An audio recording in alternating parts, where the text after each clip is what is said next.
Hey everyone, ahlan wa sahlan fikum, and welcome to part 2 on pronouns. In part 1 we discussed the personal pronouns in Arabic, which can come in one of two forms, as individual nouns like ana, enta, and enti, or as enclitics like shafni, shafak, and shafik.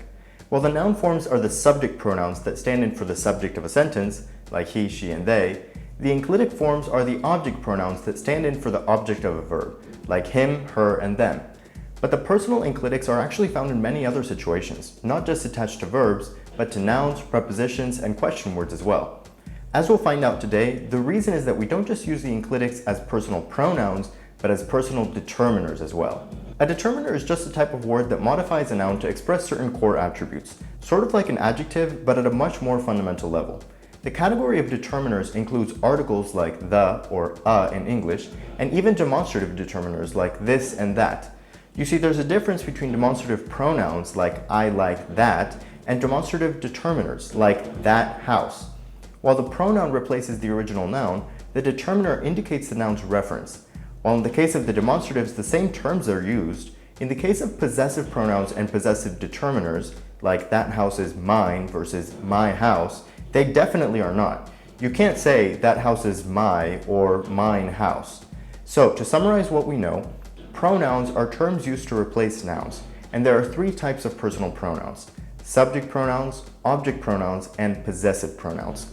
Meanwhile, determiners aren't used to replace nouns, but are akin to adjectives expressing the reference of the noun, as in the house, that house, or my house. Now you can see why the enclitic in beiti, my house, is not a pronoun but a determiner. But why does that matter? Well, although in English there are various types of personal pronouns with different functions, the personal determiner only has a possessive meaning, as in my house. But that's not the case for Arabic at all. The personal determiner, the enclitic determiner, is used for tons of other stuff aside from possession. In fact, we're not even going to start with possession today.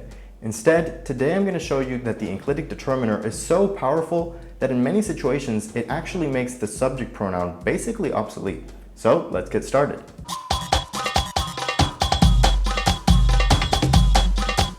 As I've just mentioned, a determiner is a type of word that expresses the reference of a noun in a certain context. So, the house means I'm referring to a specific house, while the personal determiner, your, tags the house as being the one that is yours. Arabic takes this even further. When the enclitic determiners apply to nouns, as in beiti, they have a possessive meaning. But when they're attached to other terms like prepositions and question words, they tag the word as referring to that subject. Take the question word kif, meaning how. The full way of asking how are you would be kif halak, how is your situation.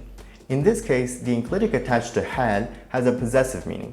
But in the short form of this question, kifak, the meaning is obviously not possessive, but rather the enclitic tags the question as being about you. How you.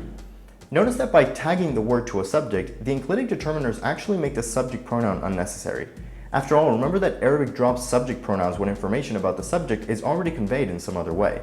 For instance, in sharena bayt, the conjugation marks the verb as referring to ahna. So saying ahna sharena bayt is just emphatic or even redundant altogether. That's why kifak or wainak are perfectly complete sentences. You don't need to say enta kifak or enta wainak, because the enclitic already tags the question as referring to you. One of the most exemplary cases of how enclitic determiners are used instead of the subject pronoun is with the conjunction inno, meaning that, as in he told me that he's busy. As you can see, the last letter of inno is actually the enclitic for huwa. So hakali inno mashghul really means he told me that he is busy. While hakali inno huwa mashghul is correct as well, it's honestly redundant. Hence, if I wanted to say that he told me that you're busy, I would tag inno with the enclitic for you. Hakali innak mashghul. That being said, in the dialect we can also use inno as a neutral term if information about the subject is contained by the verb, as in hakali inno ruhit la'andu. Just like the enclitic in innak makes enta unnecessary, the conjugation of ruhit makes the enclitic unnecessary.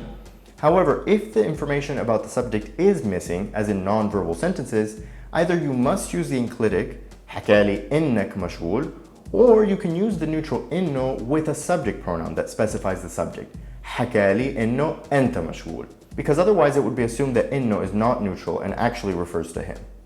Using inno with the subject pronoun is a good trick if you're still getting used to attaching the right enclitics. Of course, everything I've just mentioned applies to لأنه as well. After all, it's just a fusion of لا plus inno. So you can say لأني نسيت or لأنه نسيت. As with inno, we lean toward using the neutral form if information about the subject is already conveyed by the verb, while we lean toward using the right enclitic if not, as in لأنك زلمة لطيف. But again, لأنه أنت زلمة لطيف is fine as well. At the end of the day, it's a subjective matter. In the sentence لأنه سيارته خربت, even though technically لأنه should be لأنها since سيارة is feminine, the use of the right enclitic here sounds outright formal because not only do we have a verb, but the full noun is already specified immediately after لأنه. So لأنها becomes kind of redundant and almost too correct. I think by now you get the idea. In addition to the question words and the conjunction inno, we can tag essentially any preposition with an enclitic as well. Here are just a few examples, all of which work pretty much as we would expect. بين سر بيني وبينك. في بفكر فيكي. زي أنت زيه. من شو بدك منها. ورا في حدا وراكم. على حكى عليهم. As you can see, the enclitic really is just marking the preposition for the subject in place of using the actual subject pronoun. It's almost like conjugating the preposition. And speaking of that, I've saved the most important preposition for last, إلى. إلى has various uses and meanings, but today I want to round out our discussion of object pronouns by talking about the use of إلى as an indirect object marker. While the direct object is what you actually act upon, the indirect object is basically the one for whom an action is carried out. So in the sentence, he sent me a letter, the letter is the direct object. He didn't send me, he sent the letter to me. So me in the sentence is the indirect object. In Arabic, indirect objects are always marked by the preposition إلى, tagged with the enclitic. And while إلى can be used by itself as a preposition, when it marks the indirect object, it should be affixed to the verb itself. So, بعت مكتوب, he sent a letter. بعت لي مكتوب, he sent to me a letter. Again, while direct objects are marked by enclitic pronouns, as in شافني, indirect objects are marked by the preposition إلى tagged by an enclitic determiner, as in بعت لي. As you can see, even though the enclitics are almost always the same, whether as pronouns or determiners, the enclitic for أنا is the exception that illustrates the grammatical difference. While the enclitic pronoun for أنا is ني, hence شافني, the determiner is just إي, hence بيتي, مني, بعت لي, and so on. Finally, remember that إلى is always directly attached to the verb, even if the sentence has a direct object as well. So, he sent a letter to me is بعت لي مكتوب, not بعت مكتوب لي or إلي, which is not ungrammatical, but it's not really natural either. That's why when you want to use an object pronoun, as in he sent it to me, the indirect object remains attached, while the object pronoun is separated from the verb by attaching it to the object particle. Hence, بعت مكتوب, he sent a letter, بعته, he sent it. But بعت لي مكتوب, he sent to me a letter, بعت لي إياه, he sent to me it. And that, ladies and gentlemen, is the difference between the enclitic pronouns and the enclitic determiners. It may be a lot to process all at once, but I think that by discussing something as simple as pronouns in great depth, we've been able to gain a better understanding of more complex things as well, like how direct and indirect objects work in the dialect. So, in the next and final part on our series on pronouns, we're going to use everything we've learned to revisit how possession works in Palestinian Arabic. So, I'll see you then.